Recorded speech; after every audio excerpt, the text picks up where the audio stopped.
साधना plus Bihar Jharkhand देख रहे हैं आप। मैं हूं आपके साथ प्रगति चतुर्वेदी। खबरों की शुरुआत करेंगे, लेकिन उससे पहले एक नजर इस वक्त की हेडलाइंस पर।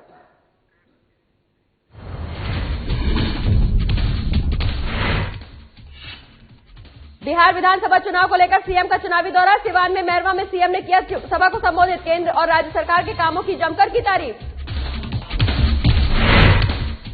राजधानी पटना में कांग्रेस नेता रणदीप सुरजेवाला ने की प्रेस कॉन्फ्रेंस। सीएम नीतीश पर साधा जमकर निशाना। घोटालों की सभी फाइलें जलाने का लगाया गंभीर आरोप। बोकारो के बेरमो विधानसभा उपचुनाव को लेकर तैयारी में जुटी पार्टियां। उपचुनाव को लेकर बीजेपी ने की बैठक। पूर्व सीएम रघुवर दास समेत तमाम नेता रहे मौजूद। धनबाद में मनाया जा रहा स्वच्छता अभियान। मुख्य प्रबंधक ने दुकानदारों और लोगों के बीच किया जूट बैग का वितरण। प्रबंधक ने क्षेत्र को प्लास्टिक मुक्त रखने की कही बात। और साहिबगंज में अज्ञात युवक का मिला शव। पुलिस ने बताया हत्या का मामला। शव को कब्जे में लेकर मामले की जांच में जुटी पुलिस।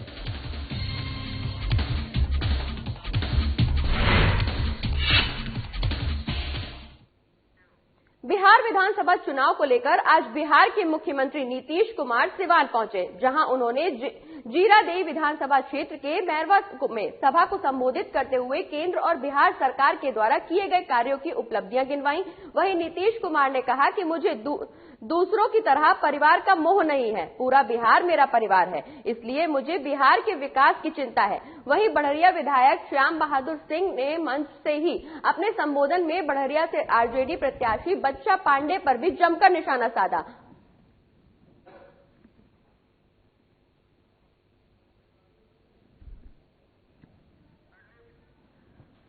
तो बिहार विधानसभा चुनाव को लेकर बिहार के मुख्यमंत्री नीतीश कुमार आज सिवान पहुंचे हैं, जहां उन्होंने जीरादेई विधानसभा क्षेत्र के मैरवा में सभा को संबोधित किया। इस दौरान उन्होंने सभा को संबोधित करते हुए केंद्र और बिहार के सरकार के द्वारा किए गए कार्यों की उपलब्धियां जनता के समक्ष रखी। वहीं नीतीश कुमार ने कहा कि मुझे दूसरों की तरह परिवार का कोई मोह नहीं है, पूरा बिहार मेरा परिवार है, मुझे पूरे बिहार के विकास की चिंता है।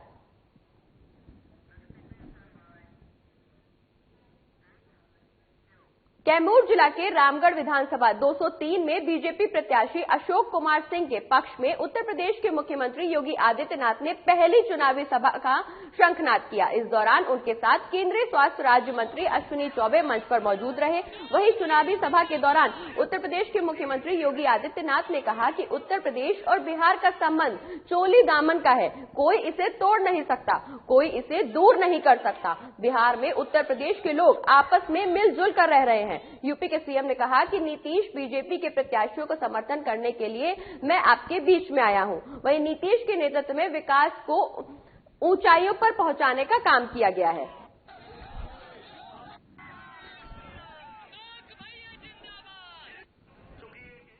तो कैमूर जिले के रामगढ़ विधानसभा 203 में बीजेपी प्रत्याशी अशोक कुमार सिंह के पक्ष में वोट करने की अपील को लेकर जनता के बीच मौजूद हुए यूपी के सीएम योगी आदित्यनाथ। आपको बता दें कि यूपी के सीएम आदित्यनाथ की बिहार में चुनावी सभा ये पहली सभा है। इस दौरान उन्होंने केंद्रीय स्वास्थ्य राज्य मंत्री अश्विनी चौबे के साथ मंच शेयर किया। आपको बता दें चुनावी सभा के दौरान उत्तर प्रदेश के मुख्यमंत्री आदित्यनाथ ने कहा कि उत्तर प्रदेश और बिहार का संबंध चोली दामन की तरह है। यहाँ बिहार में यूपी के लोग आपस में मिलजुल कर रह रहे हैं और इन्हें कोई भी दूर नहीं कर सकता। इस संबंध को कोई बिगाड़ नहीं सकता, कोई अलग नहीं कर सकता।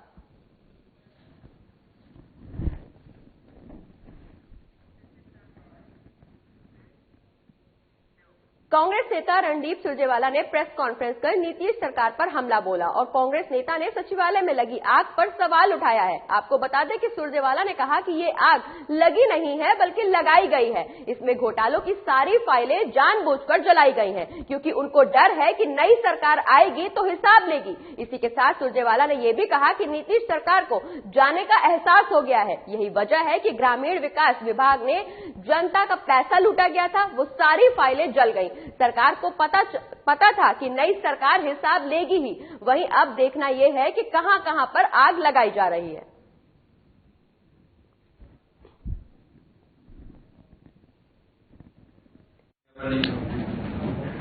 आज चौथा नवरात्र है। मां कुष्मांडा जी का आशीर्वाद बिहार और देश के हर व्यक्ति पर, खासतौर से पत्रकार छायाकार बंधु जो हैं, आपके परिवार पर बना रहे, ये मनोकामना है। आदरणीय साथियों, आज 1,25,000 करोड़ के जुमला पैकेज के ढोल की पोल खोलने के लिए आपके बीच में हम उपस्थित हैं। याद करिए, जो झूठ बोलते हैं वो आवाज तो भारी रखते हैं, हर चुनावी भाषणों में अपने जुमले जारी रखते हैं। और अगली खबर गोपालगंज से है, जहां एलजेपी के पूर्व विधायक के बेटे बृजभूषण चौबे को जिला अध्यक्ष बनाया गया। आपको बता दें कि इसकी जानकारी बृजभूषण चौबे ने प्रेस कॉन्फ्रेंस कर दी। वहीं इस दौरान भारी संख्या में उनके समर्थक मौजूद रहे।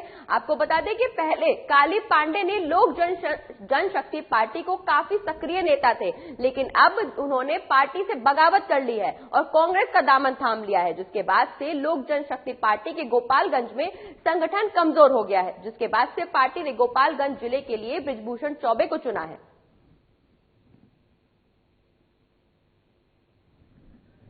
हमको जो जिला अध्यक्ष बनाया गया है, अभी लोजपा का जो गोपालगंज जिला में सेटअप था, एक काली पांडे जी के पास ही सीमित था। 2-3 आदमी 4 आदमी थे ही। कितना नेटवर्क था इनका ये मुझे नहीं मालूम था। अपने हाथ में सिंबल लेके काली पांडे जी ने इस पार्टी को छोड़ दिया। तो आज के डेट में इस पार्टी के पास कोई स्ट्रक्चर नहीं है। और खबरों में आगे बढ़ेंगे, बात करेंगे मोकामा विधानसभा की, जहां चुनाव के पहले चरण को लेकर सियासत काफी तेज हो गई है। आपको बता दें कि सियासत के चलते आज जेडीयू उम्मीदवार राजीव लोचन नारायण सिंह के लिए मुंगेर से सांसद लल्लन सिंह ने जमकर पसीना बहाया। वहीं महेंद्रपुर गांव में लोगों से नीतीश मॉडल की मजबूती के लिए एक बार फिर नीतीश सरकार की गुजारिश की। बता दें कि महेंद्रपुर गांव में अपने शानदार स्वागत से गदगद सांसद लल्लन सिंह ने जेडीयू उम्मीदवार राजीव लोचन नारायण सिंह के लिए ऐतिहासिक जीत का अनुरोध किया। वहीं लल्लन सिंह ने लालू और राबड़ी के कुशासन की याद दिलाते हुए सुशासन के लिए सरकार के एक एक वोट की कीमत समझाने की लोगों से अपील की।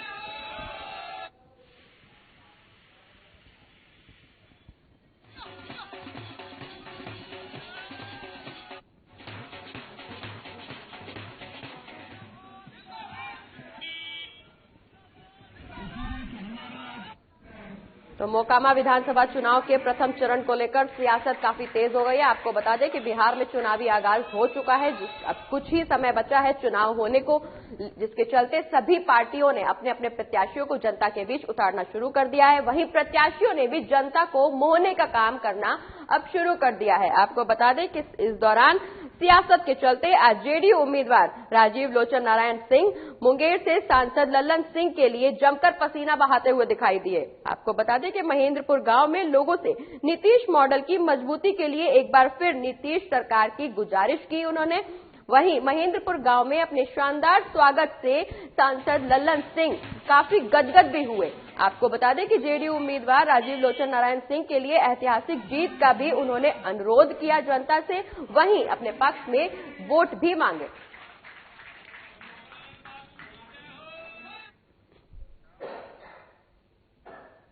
बांका के धौरिया और कटोरिया विधानसभा में आज जन अधिकार पार्टी के मुखिया पप्पू यादव ने चुनावी सभा की। बता दें कि पप्पू यादव ने पहली सभा धौरिया में की, वहीं दूसरी सभा बौसी में की। धौरिया विधानसभा के बिशनपुर मैदान में प्रोग्रेसिव डेमोक्रेटिक अलायंस के उम्मीदवार प्रोफेसर विलक्षण रविदास के पक्ष में पप्पू यादव ने सभा को संबोधित करते हुए कहा कि ये लड़ाई सत्ताधारी और सेवाधारी की नहीं है, ये लड़ाई 30 साल बनाम 3 साल की है। ये लड़ाई गंगा जमुना की तहजीब को बचाने के लिए है। वहीं ये लड़ाई मध्यम वर्ग की दलित पिछड़ा वर्ग के लोगों को हक दिलाने की है।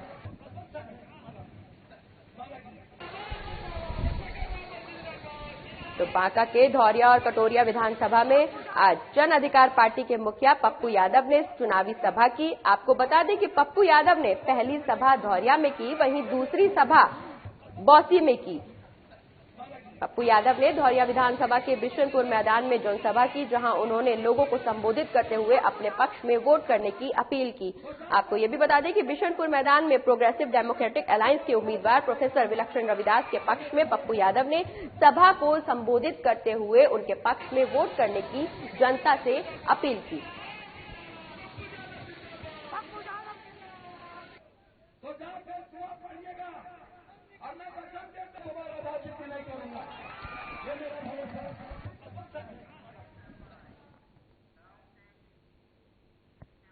बांका विधानसभा और बेलहर विधानसभा में आरएलएसपी के राष्ट्रीय अध्यक्ष उपेंद्र कुशवाहा ने चुनावी सभा की। आपको बता दें कि इस दौरान चुनावी सभा के दौरान उपेंद्र कुशवाहा ने आरजेडी और नीतीश पर जमकर निशाना साधा। आरएलएसपी के राष्ट्रीय अध्यक्ष और grand democratic party secular front के मुख्यमंत्री पद से उम्मीदवार उपेंद्र कुशवाहा ने बांका के मैदान में आरएलएसपी उम्मीदवार शैलेंद्र कुमार और कौशल सिंह के पक्ष में चुनावी सभा को संबोधित किया। वहीं मौके पर उन्होंने कहा कि बिहार में पिछले 30 साल के दौरान लालू प्रसाद यादव और नीतीश कुमार ने बिहार की जनता को ठगने का काम किया है।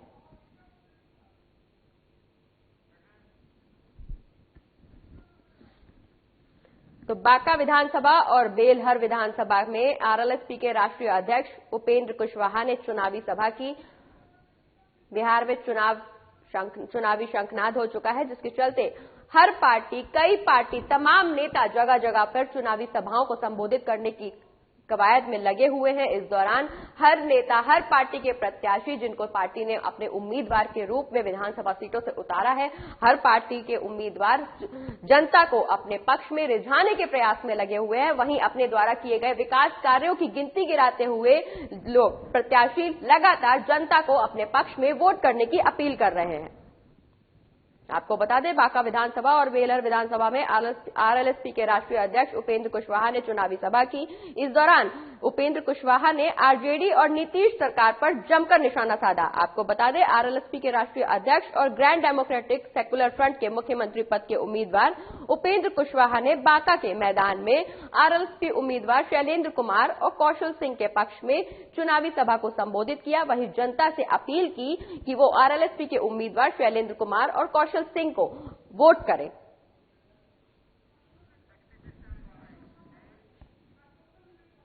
और बोकारो के बेरमो विधानसभा उपचुनाव को लेकर बीजेपी ने आयरन इंटरनेशनल होटल में एक बैठक की। आपको बता दें कि पूर्व मुख्यमंत्री और राष्ट्रीय उपाध्यक्ष रघुवर दास मौजूद रहे इस बैठक में। रघुवर दास के साथ इस बैठक में बीजेपी के जिला अध्यक्ष, विधायक समेत राज्य के कई बड़े नेता भी मौजूद रहे। बैठक के समय बीजेपी नेताओं ने कार्यकर्ताओं के साथ चिंतन मंथन करते हुए कई जरूरी दिशा निर्देश भी दिए। इसी के साथ उन्होंने बेरमो उपचुनाव में बीजेपी की जीत सुनिश्चित करने को लेकर भी चर्चा की।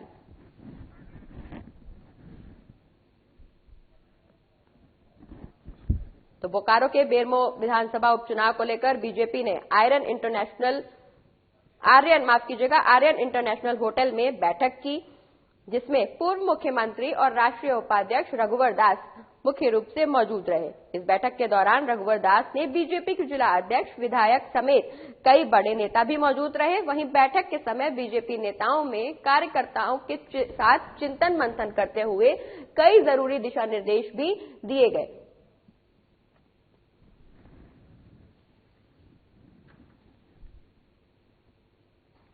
तो बोकारो के बेरमो विधानसभा उपचुनाव को लेकर बीजेपी ने आर्यन इंटरनेशनल होटल में एक बैठक की, जहां बैठक में तमाम नेता मौजूद रहे। आपको बता दें कि इस बैठक में कार्यकर्ताओं के साथ चिंतन मंथन करते हुए कई जरूरी दिशा निर्देश भी दिए गए। इसी के साथ ही बेरमो उपचुनाव में बीजेपी की जीत को सुनिश्चित करने के लिए भी चर्चा की गई।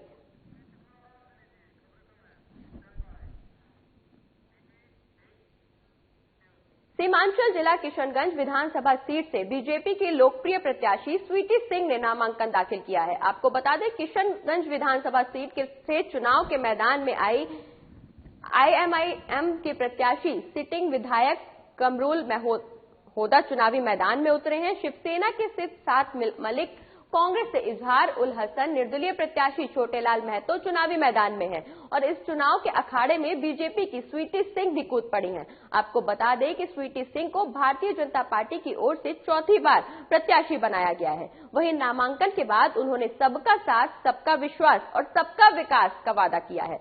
वहीं अपनी पिछली 3 हार को अपने भाग्य की वजह बताया है।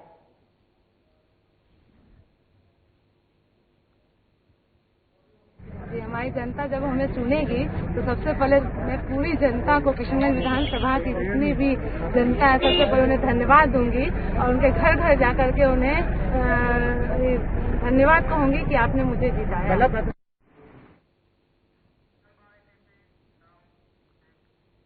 फारबिसगंज में महागठबंधन के कांग्रेस प्रत्याशी जाकिर अनवर ने नामांकन में शामिल होने के लिए कई गणमान्य पहुंचे, जिसके बाद बिहार प्रभारी वीरेंद्र सिंह राठौड़, बिहार चुनाव अभियान समिति के अध्यक्ष डॉक्टर अखिलेश प्रसाद सिंह, राष्ट्रीय महासचिव और पूर्व सांसद तारिक अनवर, उत्तर प्रदेश के पूर्व अध्यक्ष, साथ ही अभिनेता राज बब्बर ने चुनावी सभा को संबोधित किया, जिसमें नेताओं ने नीतीश सरकार की आलोचना की। वहीं राज्यसभा सांसद अखिलेश सिंह और राज बब्बर ने बिहार सरकार पर जमकर निशाना साधा और कहा कि बिहार सरकार ने जनता के साथ खिलवाड़ किया है और इसका खामियाजा एनडीए को इस बार भुगतना होगा। इसी के साथ उन्होंने ये भी कहा कि राज्यसभा सांसद अखिलेश सिंह ने कहा कि इस चुनाव में जनता नीतीश कुमार को मिट्टी में मिला देगी।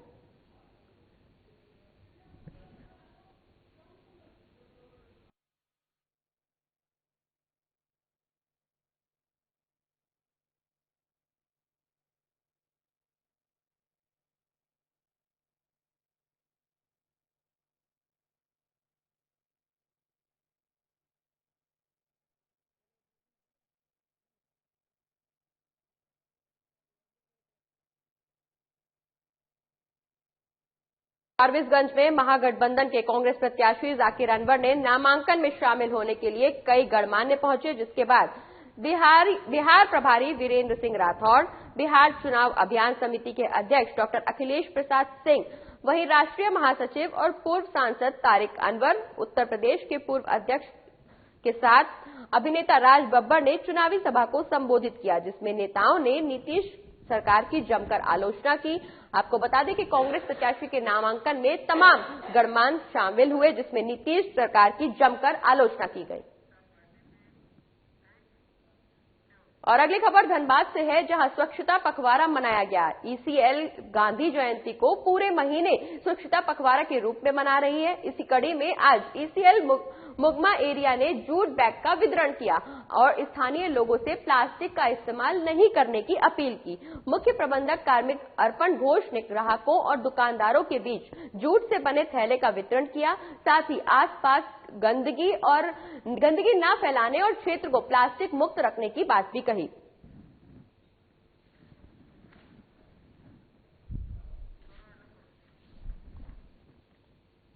तो धनबाद में स्वच्छता पखवाड़ा मनाया गया। आपको बता दें कि इस दौरान ईसीएल गांधी जयंती को पूरे महीने स्वच्छता पखवाड़ा के रूप में मना रही है।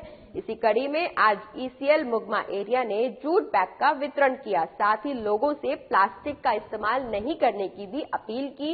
इसी के साथ ही उन्होंने लोगों से अपने आसपास गंदगी न फैलाने की अपील की, साथ ही अपने आसपास की जगहों पर स्वच्छता रखने की भी अपील की।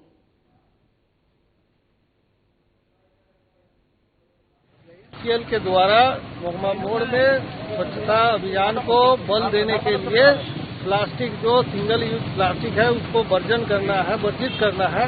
इसके लिए जूट का तैयार किया हुआ थैला दिया जा रहा है लोगों में। यहाँ के लोगों को इससे एक जागरूकता आएगा, एक मैसेज जाएगा कि प्लास्टिक जो सिंगल यूज है उसका हमको यूज नहीं करना चाहिए।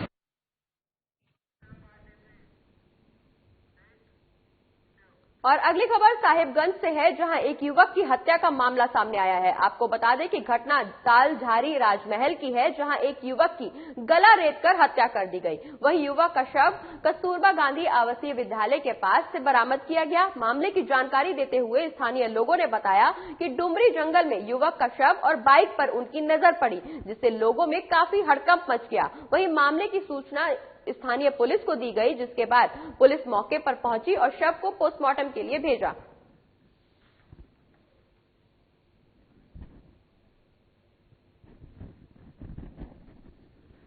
युवा विद्यालय उसके पीछे।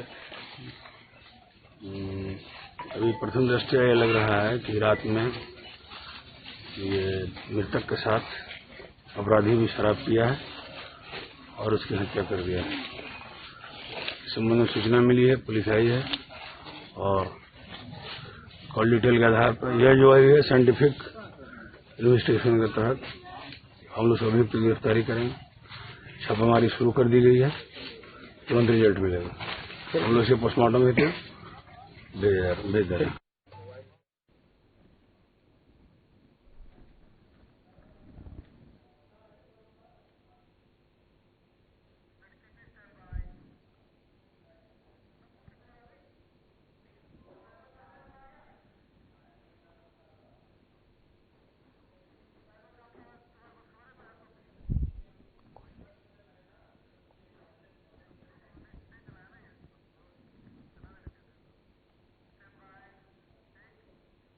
और अगली खबर जामताड़ा से है, जहां पुलिस के हाथ एक बड़ी सफलता लगी है। आपको बता दें कि पुलिस ने कई लोगों को गिरफ्तार किया है। इस दौरान आपको ये भी बता दें, जामताड़ा से ये पूरा मामला सामने आया है, जहां पुलिस के हाथ बड़ी सफलता लगी है। पुलिस ने साइबर ठगी के मामले में 2 अपराधियों को गिरफ्तार किया है, जिसकी जानकारी पुलिस अधीक्षक ने प्रेस कॉन्फ्रेंस में दी। इस दौरान पुलिस अधीक्षक ने 2 साइबर शातिर अपराधियों को गिरफ्तारी का खुलासा किया। वहीं मामले में शामिल मुख्य अपराधी राजेश मंडल की तलाश पुलिस अभी भी कर रही है।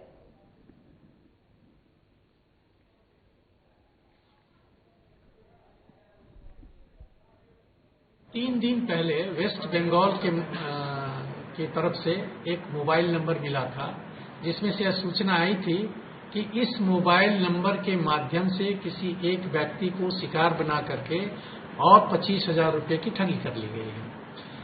इसकी सूचना हमारे सीनियर ऑफिसर्स के माध्यम से भी हमें मिली। इनकी सूचना वेस्ट बंगाल पुलिस ने उनको भी दी थी, जो विक्टिम था उन्होंने भी दिया। चूंकि उसका जब लोकेशन निकाला गया था तो उसका लोकेशन जामताड़ा के कर्माटांड थाना क्षेत्र का आया था। इस सूचना के आधार पर हमारी टीम एक्टिव हुई। हमने एक टीम बनाई और वो इसको कैच करने के लिए तत्पर हो गई। कल शाम में वो टीम इन लोगों को पकड़ने में सफल हो पाई और इन लोगों के पास से 5 मोबाइल और 8 सिम।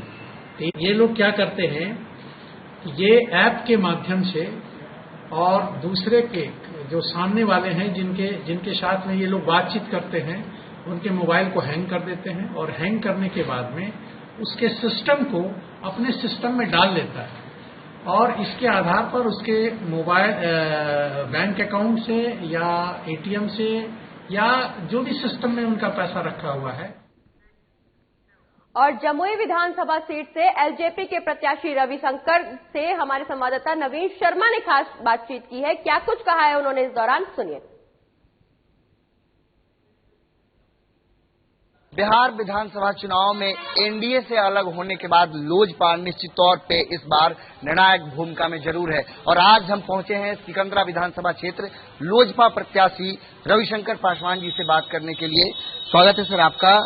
चूंकि लोजपा अब एनडीए का हिस्सा नहीं है, लेकिन अब लोजपा को एक निर्णायक भूमिका में देखा जा रहा है, तो आप लोजपा प्रत्याशी के तौर पे मैदान पे हैं, किन मुद्दों को लेकर के जनता से वोट मांग रहे हैं? धन्यवाद। सबसे पहले तो बिहार का जो इतिहास रहा है, आजादी के बाद आज तक जो इतिहास रहा, जो 15 साल से अधिक सत्ता में कोई नहीं रहा है। आप इतिहास पलट के देख लीजिए, कांग्रेस पार्टी हो या जो भी पार्टी जो प्रतिनिधित्व किया है, 15 साल से 20 साल कोई नहीं पहुंच पाया है।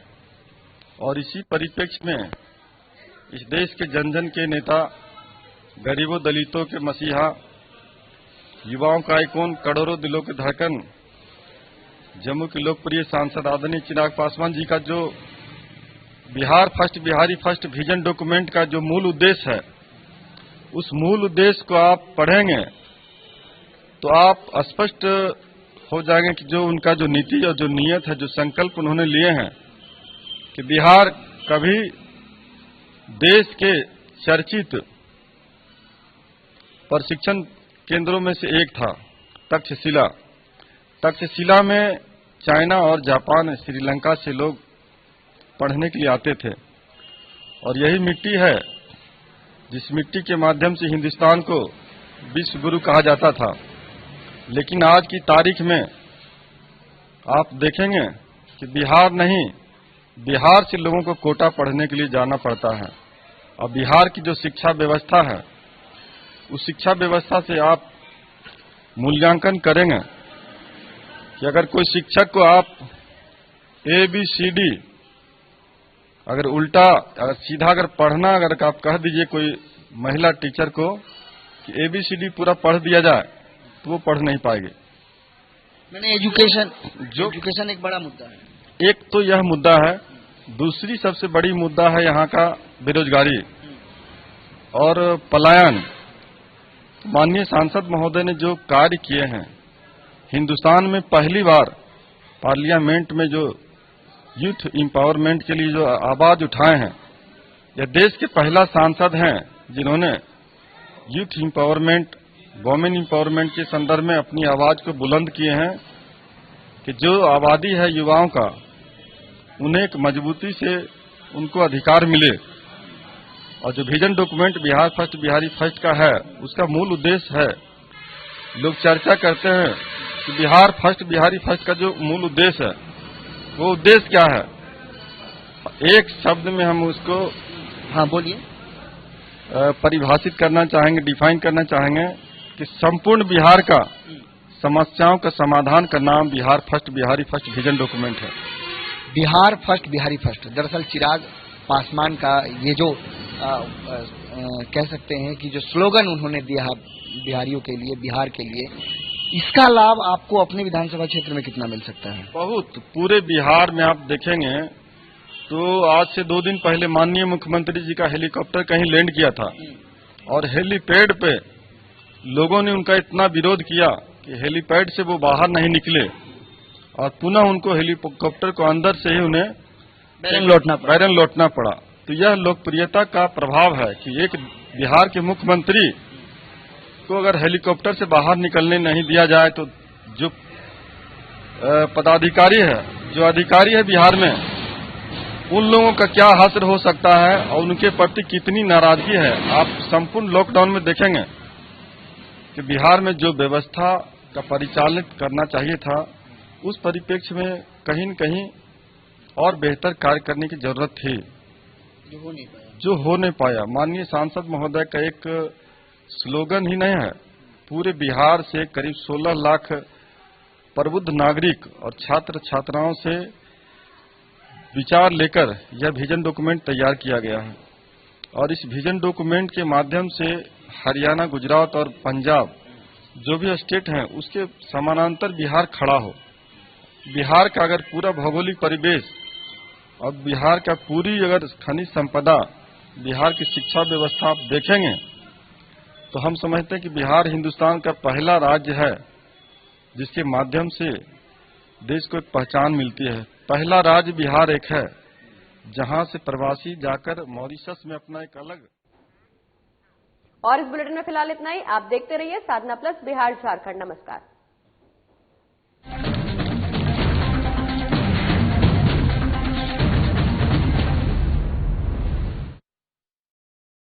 पावर कट होने पर कंप्यूटर और वाईफाई हो गए ऑफ। कंटिन्यूअस पावर सप्लाई के लिए legend line interactive UPS by Microtek, the only